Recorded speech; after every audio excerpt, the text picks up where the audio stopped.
Race relations are at a very strained place in our country.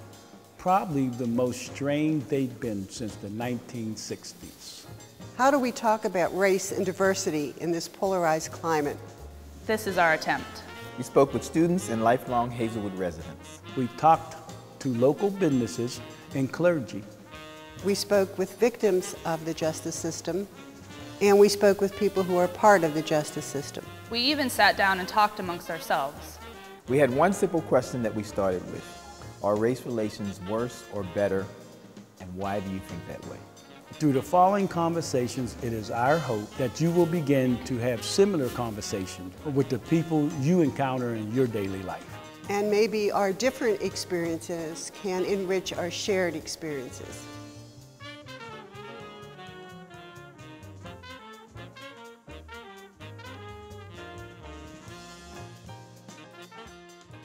Let's turn the heat up a little bit. You turned it up a little bit already. You know, we have all kinds of groups out here that are standing for different things and marching, speaking out on different things, and I think that as ministers, as people who walk with God, we have, I believe we have a calling to humanity, you know, to humans.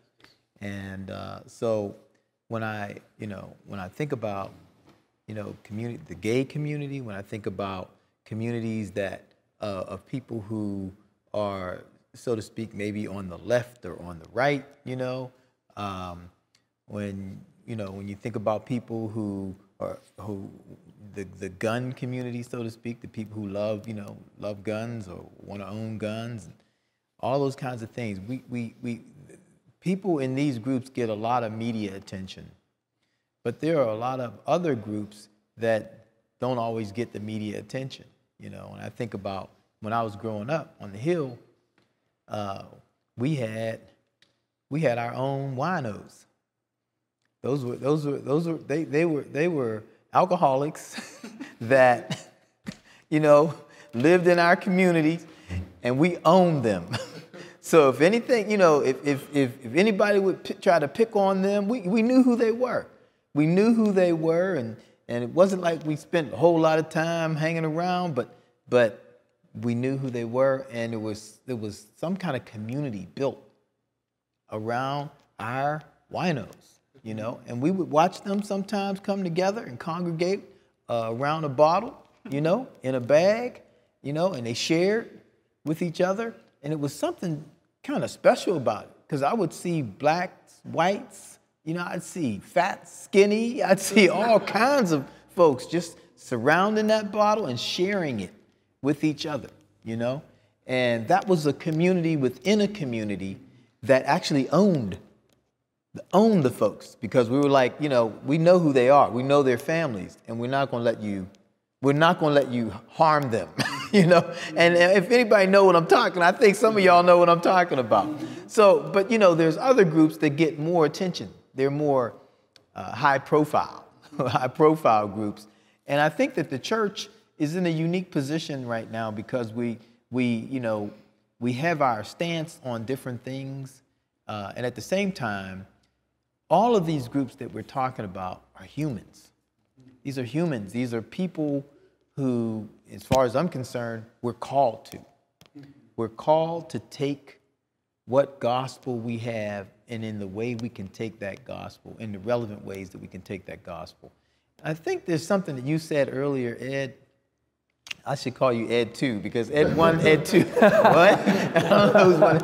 But Ed, when you spoke about love, that hit me in a spot, because we can come up with all kinds of remedies and things, but what does love look like when you're dealing with things like this? Go right ahead. I think, so being that I'm 28, I'm a little closer, I think, to what's going on, like with the protests and the marches and everything, because a lot of my friends are out there. Yeah. I know a lot of people that are on the front lines of that, and and I fully support them, and I love what they're doing. But I think one of the disconnects between the church and maybe those groups is that sometimes love is uncomfortable. I think that people hear the word forgiveness and they think, well, that means that so-and-so is going to get away with what they did. And they disassociate the idea of love with forgiveness and disassociate the idea of justice with forgiveness. When really, if it's perfect love that drives and casts out fear, justice and forgiveness and all of that is encompassed in it. And so just because you forgive so-and-so for what they did doesn't mean that justice shouldn't play out and shouldn't be had. I can forgive somebody, but that doesn't take the consequence away from their action.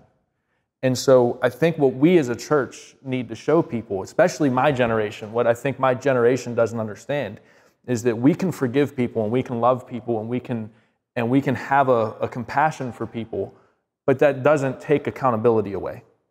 And I think that the social justice movement is getting towards the right direction, but I think that if you don't have the forgiveness to go with all of the social justice that we're talking about, you don't have perfect love.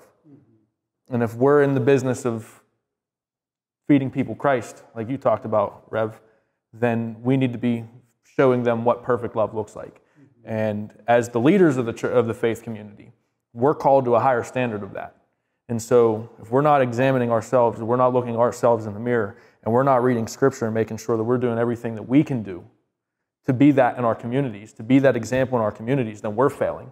We're failing ourselves, we're failing our communities, we're failing our families. So I think it starts right here at this table with us.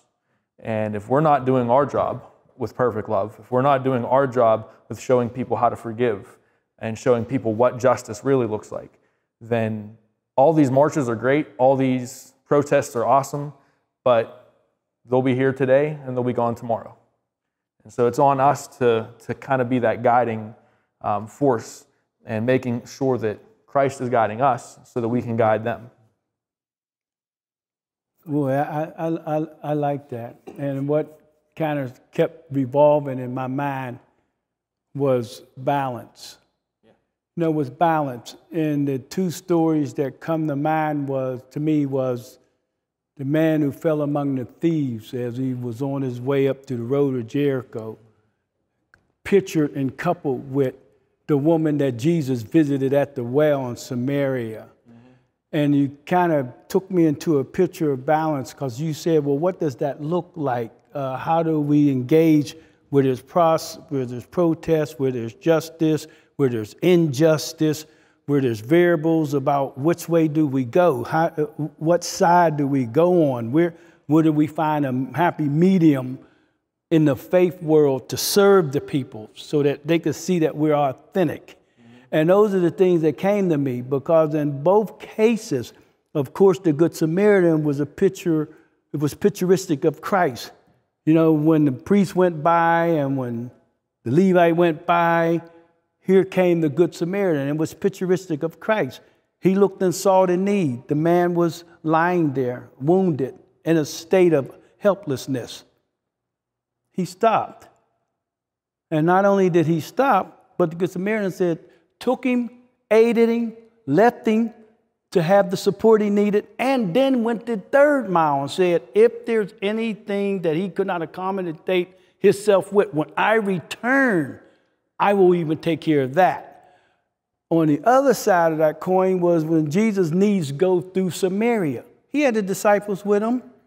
Why did he send them off? Because he had an agenda. He had a mission. She was there, and of course we know the story.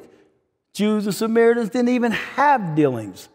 You know, so it showed where in both cases that love that you were forecasting, that's what we're supposed to have. So we can protest in love. If the justice is to help get out there to get justice for others, as is what we're talking about, nothing wrong with being in the protest, nothing wrong with being in front of the protest.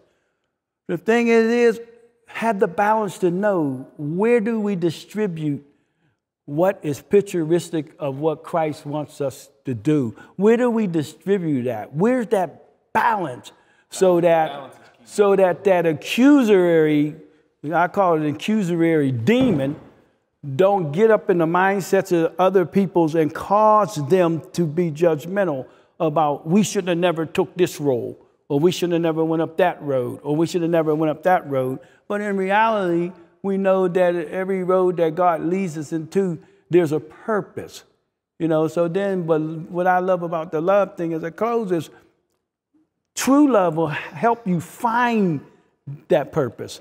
And then it doesn't become in a diverse state. It doesn't come discriminatory. You know, it's there. I'm there to assist it. I have a mandate to assist it.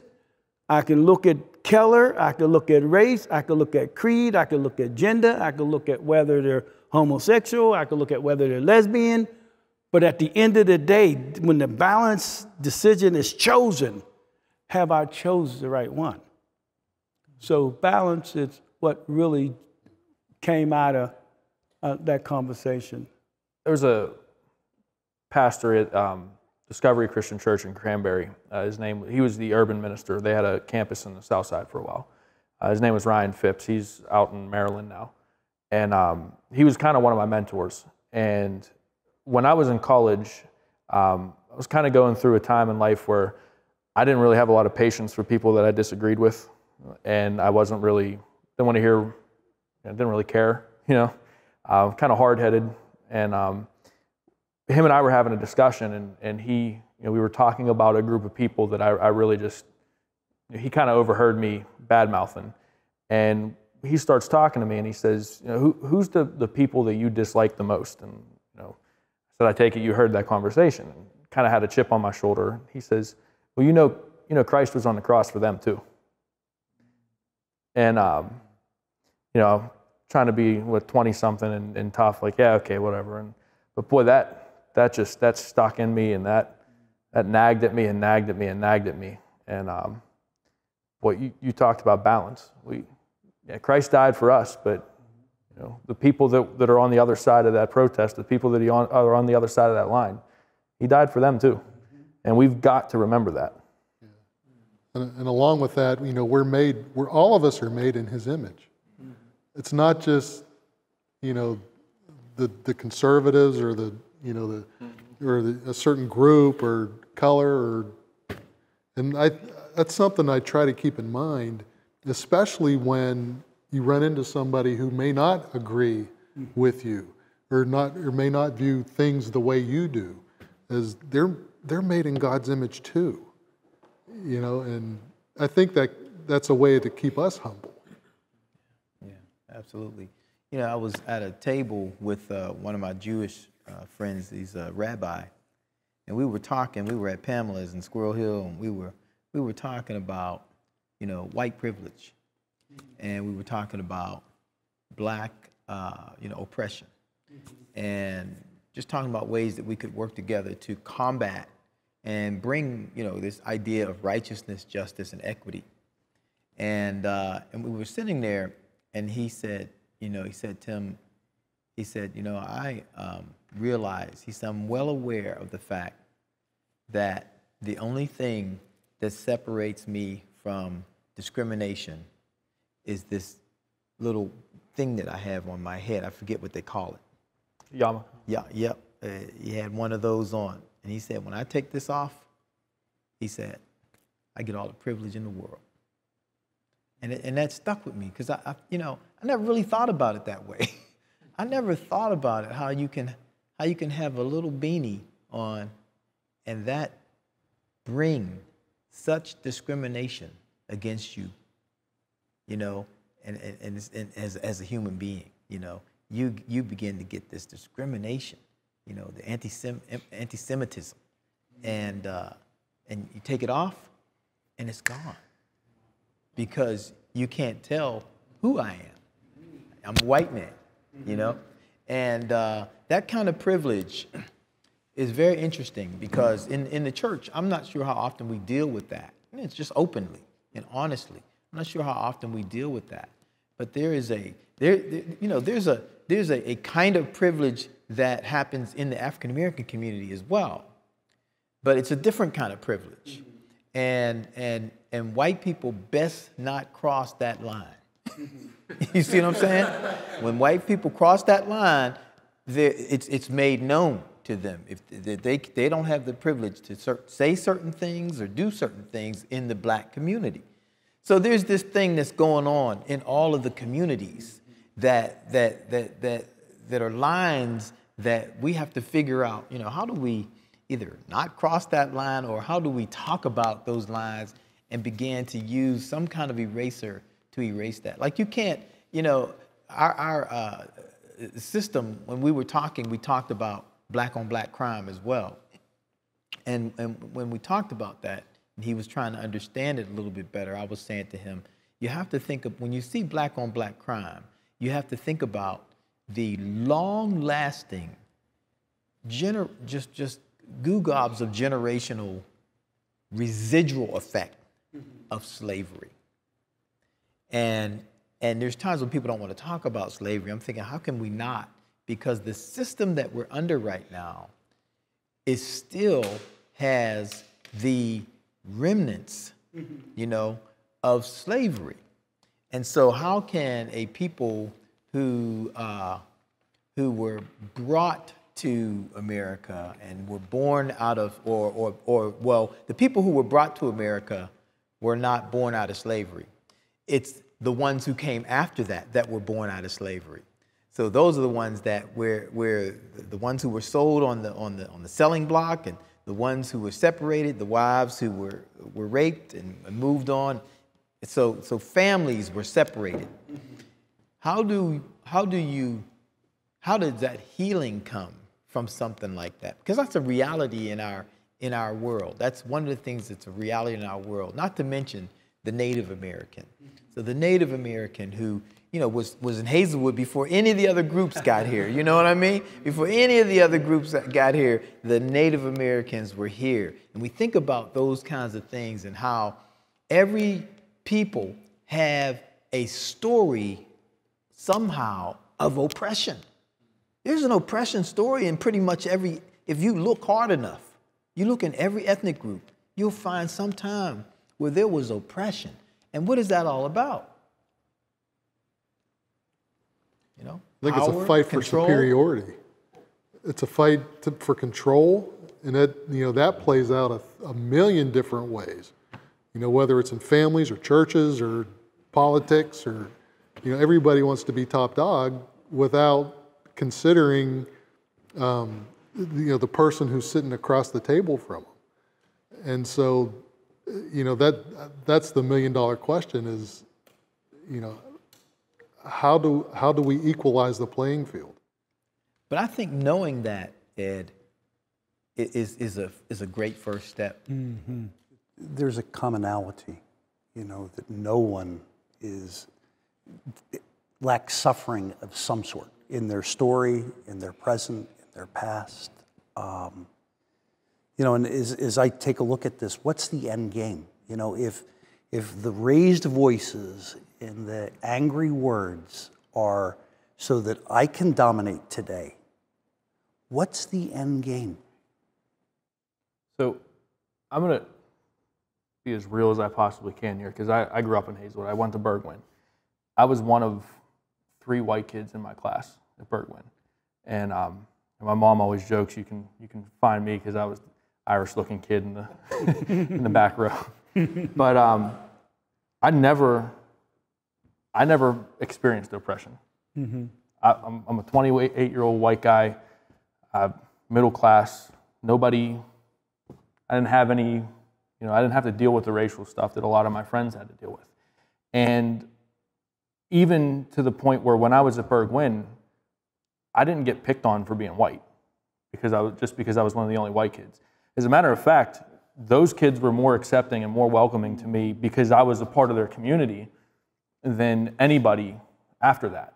I always joke around it in high school. I tried for 1.5 years to fit in with the white kids, and then finally just gave up and went and hung out with all the black kids from the Hill and from Homewood and all that, because that's where I was comfortable. And so I, as a white person, have never experienced what you four have experienced. And I've got to understand that. And so for me to say, well, this is why it is the way it is. Well, it is the way it is because, quite frankly, for 150, 250 years, the white community has been oppressive. And it's not everybody. I don't lump everybody in that. But as a whole, that's what it is. And until we deal with that, until we take ownership of that, until we, say, okay, this is where we went wrong, and understand that slavery's only been gone for less than half of this country's existence, and segregation's only been gone for 50, 60 years, until we get that it's going to take longer than that to fix all of those problems and to make those things heal, and we stop telling people, well, we'll just get over it. That it starts with me. It starts with with Ed. It starts with Father Dan. We need to be the ones that sit back and say, okay, whether it was my family or not, it was my community that did this. And so how do we reach out, and how do we listen, and how do we empower? But Ed, you have a point. I want to go back to something that Father Dan said, and I would love to hear from you all on this, because if every person would consider the oppression that came to their people and the residual effect of that, whether you would be named the dominant culture right now or not, if you think about the Irish community, think about the history of the Irish community and the oppression. Mm-hmm. The oppression that they experienced because there was power tripping between countries, And we can go on and on. We can talk about the Ukraine. We can talk about Poland. We can go on Africa, the countries in Africa that continue to struggle, power struggles. Think about this. When we don't examine the oppression from a historical and a lineal standpoint in our own people's lives, then we look for a common enemy. We look for somebody to blame, not realizing the residual effect of this thing in our own lives. Why am I doing what I'm doing? Why am I so angry? Why am I so sad? There's so many different questions, But when I think about that, I was looking at the history of the Italian people in America. And I was thinking, okay, they talked about how, the Italians did not want to talk to the police at all. As a matter of fact, it sounded almost exactly like the African-American community from the mid-'80s all the way up until like just recent history, where black people didn't want to talk to police at all. They wanted to handle things internal. And this was the way the Italian Americans were doing. And so they had their own network of people and the way they handled things, But there was a people within the Italian people that were oppressed because of that system. They were oppressed, they were stuck, they were fearful, on and on. I mean, man, when I looked at that, I said I had never seen it. All we see is the stuff that they show on TV, the Godfather and, Scarface and stuff like that. But what they showed in that documentary opened my eyes to some things, opened my eyes to how each people, each ethnic group has experienced some kind of crazy oppression, some kind of tribulation that they've gone through. I think about when you go even further back in human history, the folks who experienced such oppression. And how do we get in touch with that so that we have the kind of compassion that we don't look for somebody to blame, but that we have the compassion that Christ had was just palatable. I mean, it was like, how do we mimic that, How do we mimic that kind of compassion? Well, that got to come from Christ. See, everything comes from the heart. And the Bible tells us that the heart is deceitful. And we don't realize, or we who are believers now, but people don't realize how important it is to have Christ in your life. Not only because everybody just look at it as a religious aspect, but for him to get in there to change your heart. Our hearts need to be changed.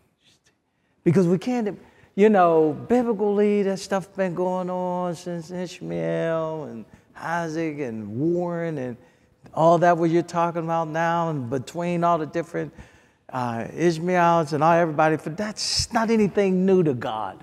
God is interested in the heart of man. And if I could change the heart of man, then I can change what man is going through, whether as you say is depression, oppression. You can be there, but if God is in your heart, you not notice it. Because God will with his loving arms and tender mercies, will have you there, but be keeping you while you're experiencing it. See, there's a difference between being in something with God and being in something without him. You know what your results is going to be like without him. They're going to be much worse. They're going to be that much more devastating. And if God is in your heart, you're liable to be so detrimental. You're allowed to really come hard pressed for it. It's allowed to make you evil. However you want to just take everybody out. That's why it's important for God to get into get into somebody's heart. Because there's already nothing but evil thoughts in our minds that are translated. When Jesus lifted in Matthew's, all the stuff that just automatically comes from man. And if you don't religiously know that or have a relation or reading the Bible to read that, you don't even know what you're up against. And I can't blame, if you don't know because of ignorance, of course you'll blame it. It's a white man. No. If I read that, now I understand that God needs to be in their heart. And I need to pray. My prayer ought to be that they may allow God to come into their heart. Because that's the only way change will happen. Well, one of the things that I was thinking about, too, when we were talking about this was if you put a face on the devil, he'll always have a face. Think about it. And we know we have a scripture that says that we wrestle not against flesh and blood. Against flesh and blood. But against principalities. Rulers of darkness. And go ahead, Red. What you said, when you were explaining, you and Father, the oppression piece of it, it meted me. It ran me to the late Michael Jackson's song, Man in the Mirror. And you were talking about self-evaluation. And I asked myself while y'all were talking, do I really know who I was looking at when I was looking in there when y'all brought up the oppressed piece? And the piece was for me to look to see where was the hurt and the pain of my oppression and the oppression of my culture.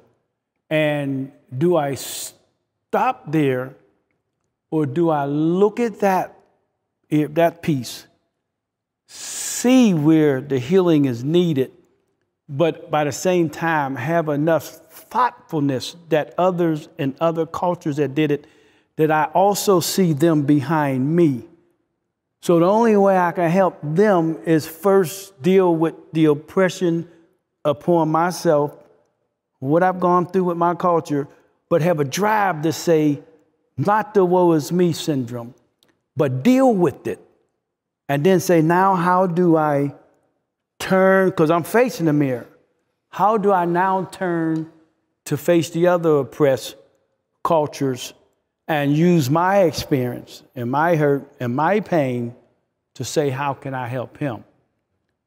That's what came to me when I heard you and him and Eddie talk about love, I said, that's what has to happen. It didn't say I'm not allowed to waddle in some of my oppressed pain, but after waddling, I need to get up. I need to get up and not just help those who are waddling in the pain with me, even in my culture, but I need to get up because my story can be told by someone behind me in another culture and be very similar. And when you mention about the blame, that's what said to me, I cannot accuse myself and give myself a green card to blame. That's what came. Just a question. Do you think the average person is that introspective? Where they're able to take a step back and evaluate, their motives and, why they do what they do or why we do what we do. I think, and I ask that because I think by and large, we're not that in tune with, being that cerebral. To have that ability to self-analyze and say, oh, what am I doing wrong? What's my part in it? I think that that's something that is learned, or has to be learned and cultivated, over time. And, Well, the relationship that I was telling you that I've been building with some of the rabbis, and this exhibit here is a result of a relationship that I built with the folks at the Holocaust Center, the folks at the JCC, because I've been taking the journey and meeting people who went through the Holocaust, and I'm listening to them, and I'm thinking, man, I don't know what it's like to be able to put on, what do you call it again? yarmulke. A yarmulke. I don't know what it's like to be able to put it on and experience hate immediately. Immediately. I mean, there's no hiding that. Now, there's no hiding my blackness. But that is like being bipolar, almost. I mean, that's a nightmare right there. Because that yarmulke that they put on is that's a deep connection to their conviction and what they believe, and to put that on and to walk around, where somebody could hate you that much, how much more does it make me do what you're saying, Reverend Murray, introspect, just go deep and say, wait a minute, you know what? I don't know if my story may be unique in that it's me, but there's so much when you look at the oppression around the world. People that are oppressed around the world don't have enough to eat.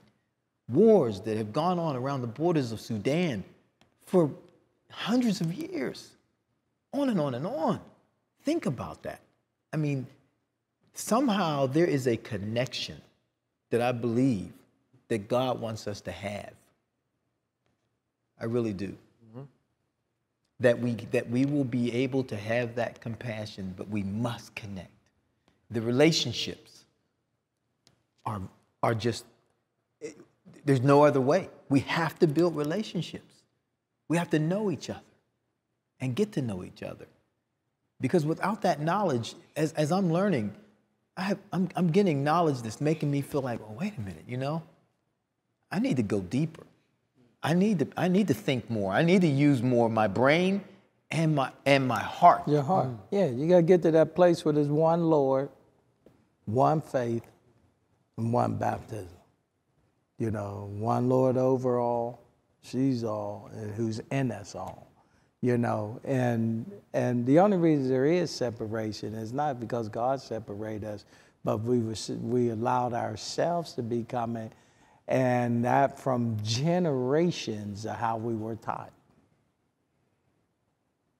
I don't know how far, great, where they started talking about, don't go over there with them, or don't do this, or you stay this Catholic, you don't fellowship with Methodist, and then somewhere it's taught. It was taught. I mean, let's be real. You know, we don't know when we're coming up, but we receive what's been taught. And we respond for what we have learned from our parents. I mean, we're taught from our parents. You don't go against what I say, you do what I tell you. And that's what anything, Nazi groups, they train their kids. When they get older, they are who they are. You know, and that's why I said, unless, you know, you, as Pastor said, you personally, God stopped you somewhere and say, no, you know what, this isn't how it's supposed to be. If you come to that point, like, no, you know what? That's my brother. That ain't how I'm supposed to treat my brother. You have to get to that point from the trainings that you received all those years while you were coming up. Don't go cross the tracks. You don't do that. I mean, and I grew up like that. You didn't go cross the tracks. I didn't go above the tracks. You know, they told you don't go over there. Don't you dig? You don't go over the tracks. You know, so, you know, okay, you never, no explanation. You know, why? You know, same with Greenfield. Oh, don't go to Greenfield. Okay, don't go. Well, why? No, but no explanation, but trained. And you come up, you know, with that from the training. With no real explanation to why. Until you start using your brain. Until you use your heart. Right, precisely. What I love about Hazelwood, though, you know, this is about the diversity of Hazelwood. I look at someone like you. I've known you for 10, 15 years now, you know, and you and Jim Herbst were involved with each other's ministries. And so, you know, you played a part in my upbringing. And Father Dan at Duquesne and St. Stephen's, because I had a ton of friends that went to St. Stephen's that knew you, and I knew you through them. I've known you since I was in first, second grade. Ronell and I went to school together, you know? Yeah. And so it wasn't, my parents raised me, but it was this community that raised me. Mm-hmm. Right. And so I thank the Lord every day that I didn't have to wade through that racism and have to relearn that thing because, or you know, like a hatred towards this group or that group, because not only did I have my parents in my church, but I had an entire community of people that were involved in my upbringing, and my sister and my brother's upbringing, and my cousins. You know, I mean, you were always involved with the sports, and you had the music stuff going on in the basketball down on the avenue, and it was just like there was always something going on to where I didn't have a choice but to interact with people that maybe didn't look like me or didn't act like me, and that's, you know, what, for good or bad, that's why I'm the man I am today, is because the community raised me. It wasn't just my family. It was the community that raised me. And I think that if Hazelwood is going to finish this turnaround that I think we're in the middle of right now, it's going to get back to that, what you said and what you say, building these communities back up, building this community back into a community where, you know, you walk down the street and you know every person on that street. You know, you can't get away with anything because they know your parents and they're going to call your parents and they're going to. That's how it was even when I was younger. And so if we don't get back to that, then this is all great conversation, but that's what it is. We need to rebuild that community aspect of it. And I think Hazelwood's the type of neighborhood that will do that. I think that we have the people still here that are willing to and that are able to do that kind of thing.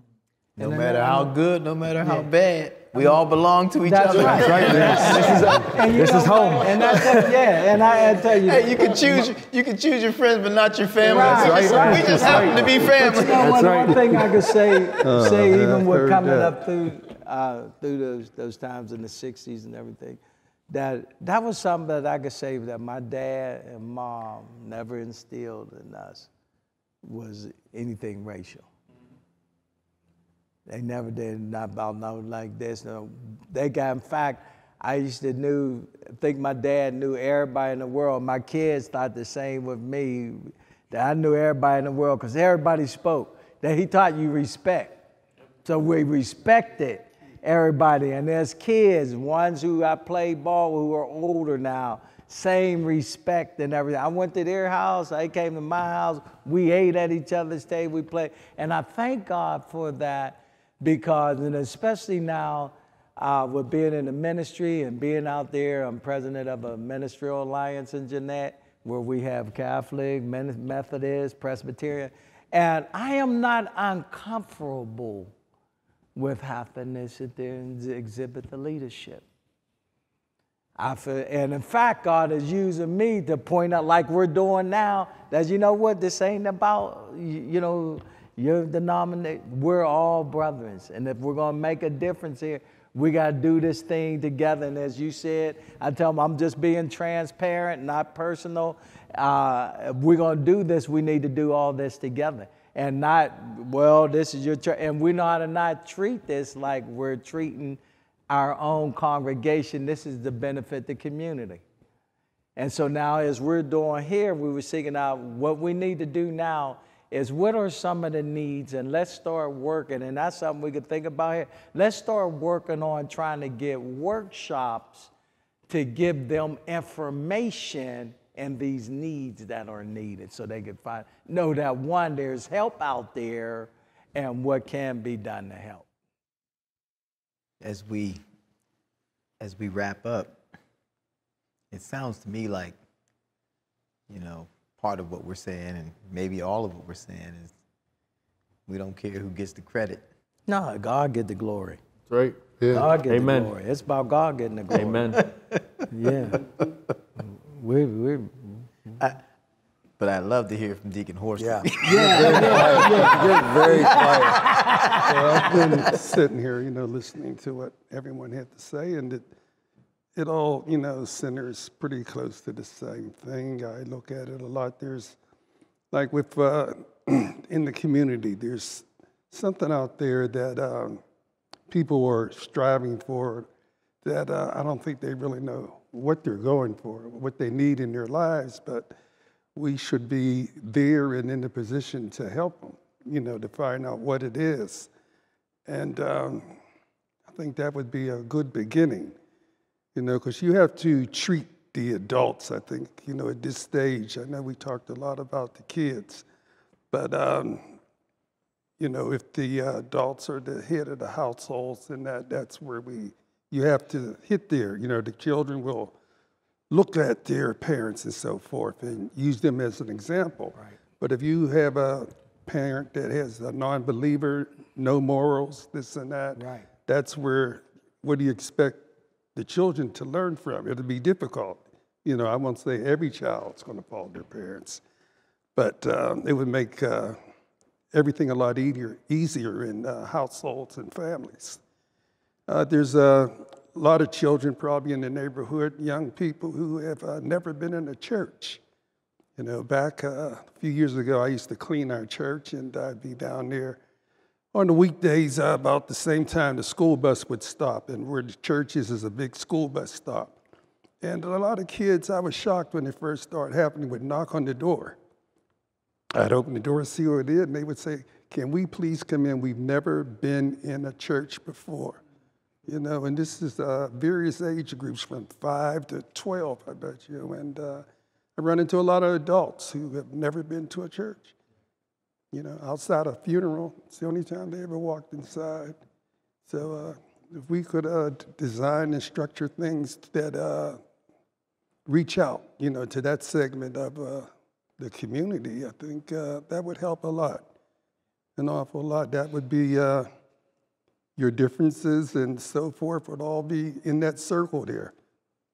And, you know, like we were saying, like Christianity right now, in this world, it's not popular, you know.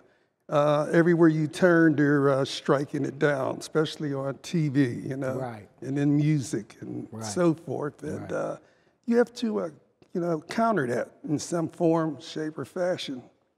I don't have the complete answer, but you know, out here trying my best. And like you were saying, respect. I grew up. The thing that got me through life to this far, I'm pretty sure, besides God, was the word respect. Was the only rule, like in the house. Right. Do not bring disrespect to Right. this family. I Don't know do that's that. right. And know my that, parents and uncles and aunts were very serious about Right. that. That's right. You know, and Name and everything. yeah, in a way, when I say the only rule, look how many rules fall off of the word respect. Right. You know, it stops you from doing this, it stops you Right. from doing that, That's and true. so forth. Yeah. And that's where I try to approach my own family. you know, nephews, nieces, grandkids, you know, with that respect angle. Yes. Great wisdom. Great wisdom, Deacon Horsley. Yeah. And great. And tonight I got a pinched nerve, and that's why my head's slanted over this way. Not that I'm turning my head That's from all you. right. I was going thinking in the mind. No disrespect. I'm leaning over here. Don't want to look that way, but I can't turn my neck to the right, really. Well, my brothers, thank you. I can't thank you enough for sharing your wisdom, your knowledge, your understanding, your experiences. And I'm looking forward to us continuing to engage in these conversations over at the Christian Church of Hazelwood. Since there's a gathering there, let's join in, you know. I know that, you know, we're going to be working together. There's so much going on. Reverend Murray constantly, both Reverend Murrays, constantly doing things here in the community, as well as Father Dan, back again to continue this work in the community with Morning Star as well. And so we're going to do what we can. Everybody doing their part. As one person said, many hands make light the heavy load. Yes. And so let's make that load light, because it's heavy when you're trying to do it by yourself. You know, it gets kind of heavy. Christian church, you still have that Saturday morning men's meeting? Yes, last Saturday.